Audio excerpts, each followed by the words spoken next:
이제 이번 시간에 우리 파트 3 세무조정과 재무제표라고 하는 부분에서 우리 교재 117페이지의 세무조정의 기본 개념 정리해 보도록 하겠습니다. 먼저 소득세 과세 원칙 간략하게 말씀을 드리겠습니다. 소득세는 소득 원천설의 입장이고요. 열거주의라고 이야기를 합니다. 그래서 계속 반복적인 소득만 과세 대상으로 하고 있고요. 일시적이고 우발적으로 발생되는 소득에 대해서는 과세에서 제외하도록 되어 있습니다. 그렇지만 일시 우발적인 소득 중에 퇴직소득, 양도소득, 기타소득은 과세 대상에 일부 포함되어 있습니다. 그렇지만 그러니까 모든 일시 우발적인 소득이 과세 대상이 되는 건 아니고요. 또 계속 반복적인 소득이다라고 하더라도 열거되어 있는 부분만 과세를 하고 있다라는 거 기억해 주시고, 소득세법은 유형별 포괄주의가 되겠습니다. 이자, 배당소득, 사업소득, 근로소득, 연금소득을 제외한 제한적으로 포괄주의가 도입이 되어 있다라는 겁니다.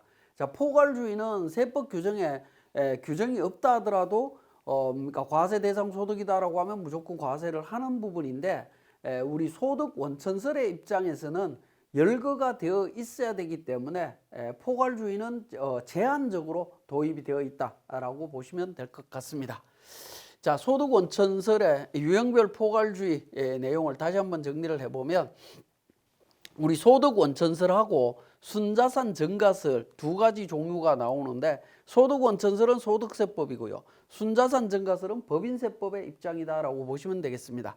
자, 소득 원천설은 계속 반복적인 소득은 과세하는데, 과세하는 게 원칙이지만 미열거된 소득은 과세에서 제외된다라는 점입니다.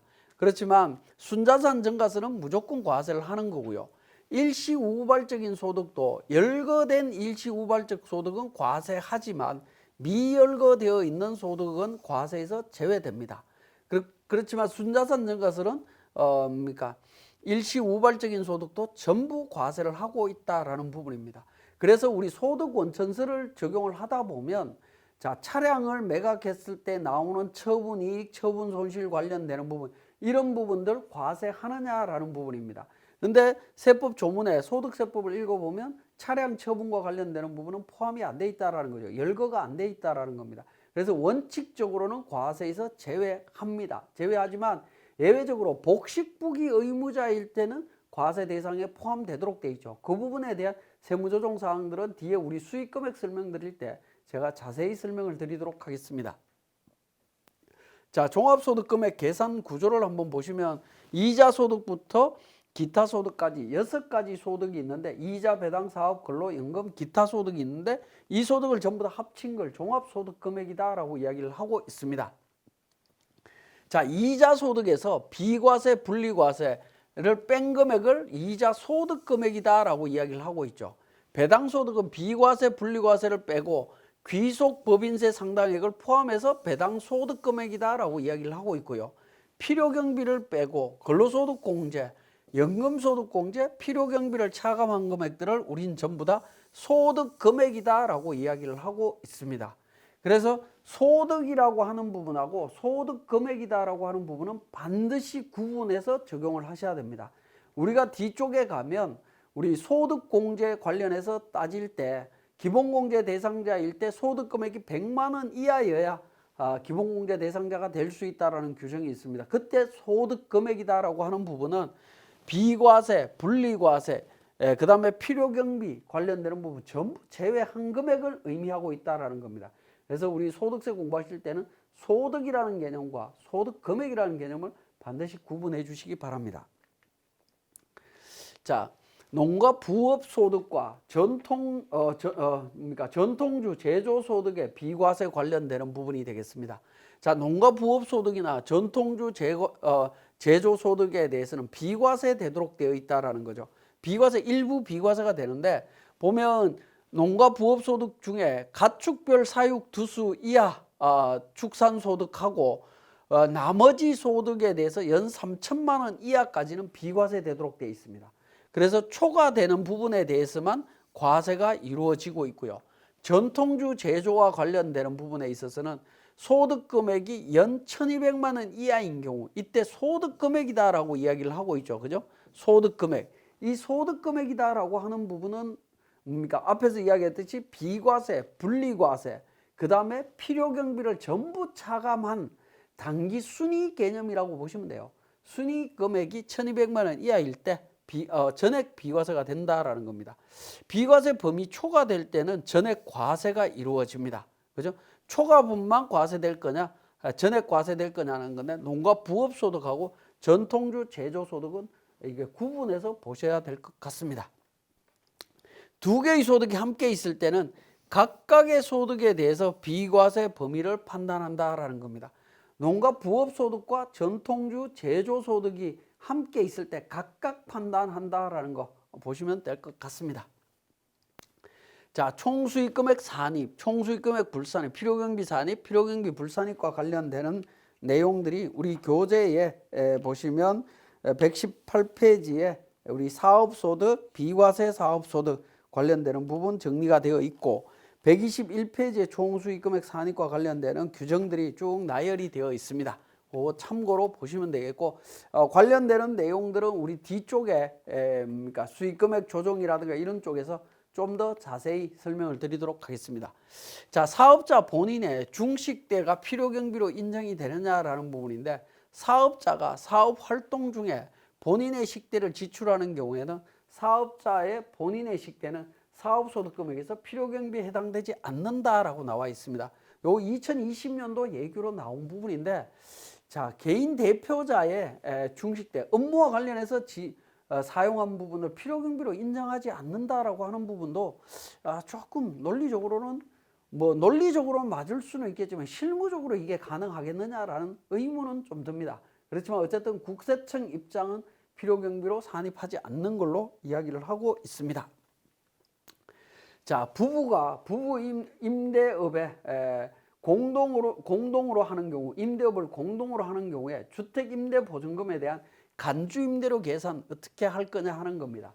자, 부부가 단독 명의의 주택과 공동 명의 주택을 임대하는 경우에 공동사업장, 자, 여기에도 이제 공동사업장이 나오죠. 그죠? 앞에서 제가 공동사업장에 대해서는 단독사업장과 완전히 구분해서 별개로 판단해서 적용한다라고 했습니다.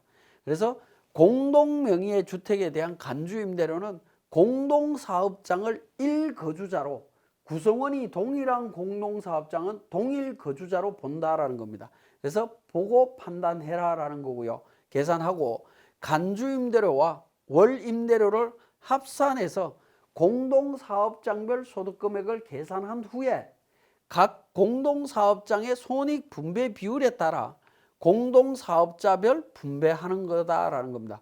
사업자별로 분배하도록 되어 있습니다. 그래서 공동사업장의 간주임대료를 별도로 계산을 한 다음에 손익분배 비율로 안분하도록 되어 있다는 겁니다. 단독사업장은 단독사업장대로 계산을 하고 공동사업장은 공동사업장대로 계산해서 손익분배 비율에 따라서 나온 금액을 단독사업장하고 합쳐서 종합소득세를 신고 납부하시면 됩니다. 자, 국민건강보험료에 대해서 필요경비 산입 여부 집행기준에 나와 있습니다. 자, 국민건강보험이나 노인장기 요양보험과 관련해서 사업자로서 부담하는 보험료는 직원들과 관련되는 부분, 회사 부담분이죠. 이건 당연히 필요경비에 들어갑니다. 직장가입자로서 부담하는 사용자 본인 부담 보험료 어떻게 됩니까? 자, 회사의 대표자는 직원이 있으면 직원을 건강보험 가입시키면서 대표자도 직장가입자로 들어가게 됩니다. 그러면 본인의 보험료 어떻게 되느냐라는 건데, 이 부분 필요경비로 인정이 된다라는 겁니다. 인정이 되는 거고요. 사업주가 지역가입자로서 부담하는 건강보험료, 세대주인 배우자 명의로 부과된 건강보험료 포함하도록 되어 있습니다. 포함해서 이 경우에도 필요경비로 인정을 받을 수 있습니다. 자, 직원이 있으면 대표자는 직장가입자로 해서 회사에서 보험료를 냅니다. 근데 직원이 없으면 직장가입자가 안 되겠죠. 안 되고 지역에서 내게 되어 있습니다. 그러면서 지역보험료로 낸 건강보험료도 사업의 필요경비로 인정해 주겠다라는 부분이 되겠습니다. 자, 공동사업의 구성원의 지역가입 건강보험료 어떻게 되느냐라는 겁니다. 공동사업자 A와 B가 공동사업을 하는데 지역에서 건강보험료 내고 있습니다. 이 부분에 대해서 공동사업장의 필요경비로 인정이 되느냐라는 겁니다. 요거는 인정이 안 될 이유가 없습니다. 왜냐하면 단독 사업장은 당연히 인정이 되고 있는데 공동 사업장은 안 돼라고 이야기할 논리가 없겠죠. 그래서 당연히 됩니다. 공동 사업장 구성원의 지역 가입 건강보험료도 당연히 필요 경비로 인정받을 수 있습니다. 고용보험법에 의한 사용자로서 부담하는 보험료, 고용보험 산재보험 관련 법률에 따라서 보험료 내는 부분, 이런 부분들 전부 필요경비로 인정받을 수 있다라는 겁니다. 특히 우리 건강보험 관련되는 부분은 지역과 사업장에서 따로따로 나올 수 있기 때문에 구분하셔야 되는데, 어쨌든 단독이든 공동이든 전부 필요경비로 인정받을 수 있다라는 겁니다. 자, 공단에서 고지되는 부분은 고지일이 속하는 과세연도에 적용해 주시면 되겠고요. 정산하는 경우 있죠. 우리 3월 달에 보수총액을 신고했었죠. 4월 달에 신고하기도 하고 뭐 이렇게 신고를 합니다. 보수총액 신고하고 나면 건강보험료 추가 정산분이 나옵니다. 그 부분은 추가 정산분이 나온 과세연도에 정리를 하시면 된다라는 겁니다. 확정된 날이 속하는 과세연도에 필요경비로 정리를 하시면 되겠습니다. 자, 폐업일 이후에 지급하는 임차료에 대해서 필요경비 산입이 되느냐라는 부분인데, 사업자 등록이 있는 기간 동안만 적용을 해주겠다라는 겁니다. 폐업한 이후에 임차료 지급하는 것은 필요경비 산입할 수 없다. 사업자가 아니기 때문에 그렇다라고 보시면 되겠습니다. 자, 임대업자가 지급하는 임차인의 이사 비용이 필요경비에 해당이 되느냐라는 건데, 이것도 필요경비에 불산입하는 거다라고 이야기를 하고 있습니다. 실무적으로는 임차인 이사 비용을 지원하는 경우들이 굉장히 많습니다. 빨리 임차인 내보내고 뭔가 진행을 해야 되는 부분 때문에 이런 경우에 필요경비로 부인할 이유가 없을 것 같은데, 어쨌든 예규는 15년도 예규는 필요경비로 불산입하는 걸로 나와 있습니다. 자, 세무조정에 대한 개념을 간략하게 정리해 보겠습니다. 자, 세무조정이라고 하는 부분은 기업회계와 세무회계의 차이를 조정하는 절차라고 보시면 됩니다. 당기순이익 뭐 소득금액은 손익계산서에서 계산이 되는 거지만, 사업자의 자본은 자산에서 부채를 차감한 금액으로 계산 가능하다라는 겁니다. 자, 그러면 자산은 어떻게 되느냐라는 부분인데, 원래 이제 재무상태표를 보면 자산은 부채 플러스 자본으로 되어 있죠. 그래서 자산은 부채 플러스 자본으로 되어 있습니다. 그러면 부채를 왼쪽으로 넘기게 되면 자산에서 부채를 빼면 자본이 나옵니다. 이 자본이 순자산이다라고 일반적으로 이야기를 하고 있고요. 이 순자산의 자본의 의미는 기초자본에서 인출이나 당기순이익을 합친 금액을 말합니다. 기말자본은 당기순이익이 합쳐져 있는 금액이다라고 보시면 됩니다. 그렇기 때문에 기말자본이나 부채나 자산이나 이런 부분들이 움직이게 되면 당기순이익이 움직인다라는 겁니다. 우리가 기말재고자산이 늘어나면 당기순이익이 어떻게 됩니까? 라는 질문 굉장히 많이 받습니다. 많이 받는데 손익계산서에서 찾을 것이 아니라 기말재고자산이 늘어나면 기말자본이 늘어난다라는 거고요. 그죠? 이게 늘어나 있기 때문에, 이게 고정되어 있으면 이게 늘어날 수밖에 없죠. 기말자본이 늘어날 수밖에 없습니다. 그럼 기말자본이 기초자본이 고정되어 있고 인출이라든가 이런 부분들도 확정이 되어 있는 상태죠. 그러면 당기순이익이 늘어날 수밖에 없습니다. 대차 평균의 원리에 의해서 늘어난다라는 겁니다. 자, 그런 논리로 세무조정을 확인하시면 될 것 같습니다. 자, 그래서 한번 보시면 재무상태표의 자산이 기존보다 2,000원이 증가했다. 기말재고자산이 2,000원 늘어났다라는 겁니다. 자, 기존 재무제표 이렇게 생겨 있습니다. 자, 그러면 증가하게 되면 당기순이익이 어떻게 되겠습니까? 자산이 늘어나는 것만큼, 2,000원 늘어나는 것만큼 당기순이익이 늘어날 수밖에 없다라는 거죠. 자산 증가로. 그죠? 당기순이익이 늘어납니다. 이런 부분들을 우리는 세무조정을 통해서 정리를 한다라는 겁니다. 자, 기존에 부채가 늘어나면 어떻게 되느냐라는 겁니다. 3,000원에서 부채가 4,000원이 되면 결국에 어떻게 됩니까? 자산은 동일하고요. 부채가 1,000원 증가했죠. 늘어나면 차변 10,000원과 맞춰야 되기 때문에 당기순이익이 줄어들 수밖에 없습니다. 줄어들면서 순손익이 감소한다라는 거죠.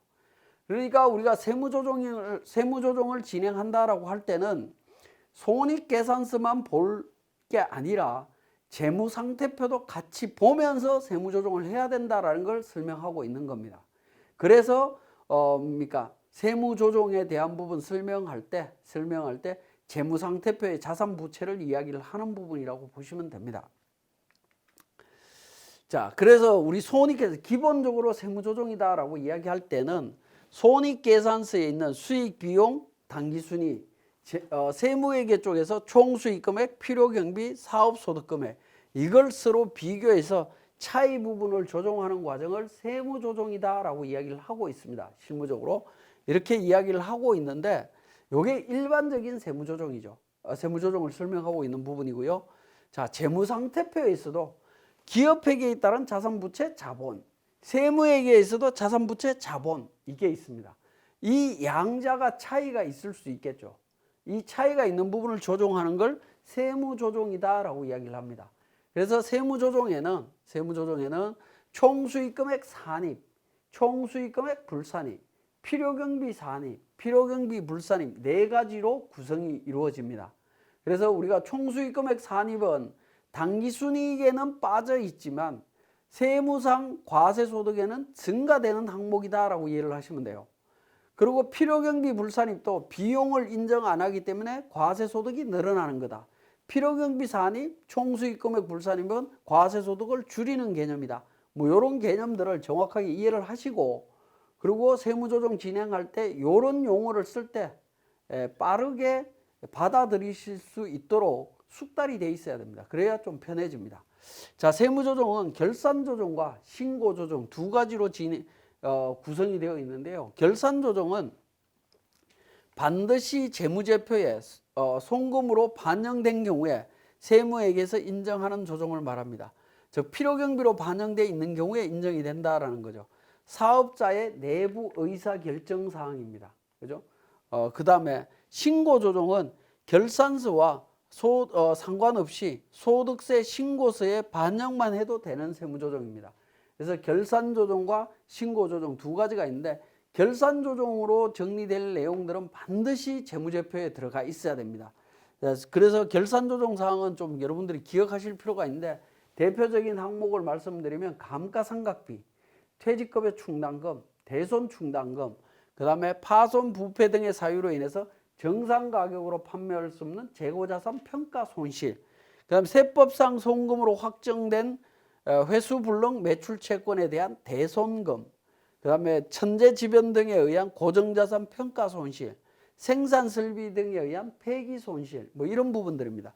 이런 부분들은 결산조정사항이고 반드시 손익계산서에 반영돼 있어야 세법상으로 인정이 되는 거다라고 이해를 하시면 되겠습니다. 자, 소득세 외부 세무조정 제도에 대한 부분을 살펴보면 자, 세무사로부터 세무조정 계산서를 받아서 신고하는 경우가 되겠습니다. 자, 그러한 경우를 외부 세무조정이라고 이야기를 합니다. 자, 외부 세무조정 대상자는 직전 과세기간의 수익금액이 일정 수준 이상 업종별로 도소매 업종 앞에서 제가 설명드렸던 1번, 2번, 3번 그룹이죠. 도소매 업종 관련되는 그룹 1번, 2번 그룹은 제조, 건설 관련되는 쪽이고요. 3번 그룹은 뭐였죠? 임대업, 보건업, 그러니까 사업 서비스업 이쪽이었죠. 그죠? 그런 쪽일 때 3번 그룹입니다. 기준금액 6억, 3억, 1억 5천만 원 이상일 때 외부 세무조정 대상자라고 이야기를 합니다. 자, 그 다음에 복식부기 의무자로서 다음에 해당되는 사람, 직전과세 기간에 추계 결정을 했거나 직전과세 기간 중에 시작한 사업자, 그 다음에 조세특례 제한법에 의한 세액공제 감면 등을 적용받은 사업자들, 이런 사업자들은 반드시 외부 조정을 해야 됩니다.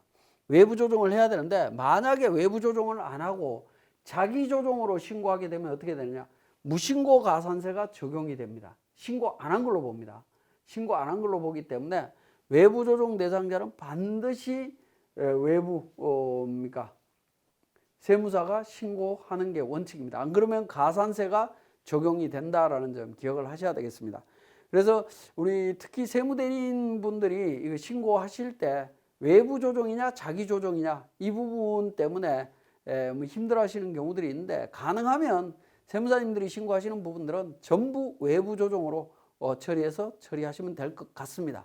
그런데 세무대리인들이 신고했는데도 불구하고 자기 조정으로 신고했다, 나중에 이 부분에 대해서 외부 조정으로 신고 안 들어왔으니까 무신고 처리하겠다, 뭐 이렇게 이야기할 때는 그러니까 주장을 하시면 됩니다. 세무대리인 아이디로 홈택스에 접속해서 신고했다면 외부 조정이 맞을 겁니다. 그 부분은. 왜냐하면 세무사가 신고를 했기 때문에요. 그죠? 그런데 납세자 개인 아이디로 신고를 해버리면 세무사가 신고했다라고 주장하기가 어려울 겁니다. 그때는 무신고 가산세 문제가 발생을 합니다.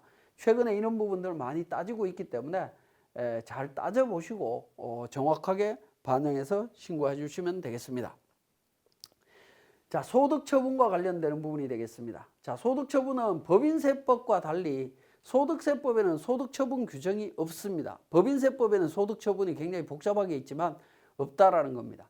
근데 이제 완전히 없는 건 아니고요. 실무적으로 자산부채와 관련되는 유보 처분과 관련되는 부분이죠. 이 부분하고 그 다음에 사회 유출과 관련되는 부분은 전부 다 인출로 처분을 합니다. 그래서 소득 처분은 사실은 유보와 인출 처분만 있다라고 보시면 됩니다.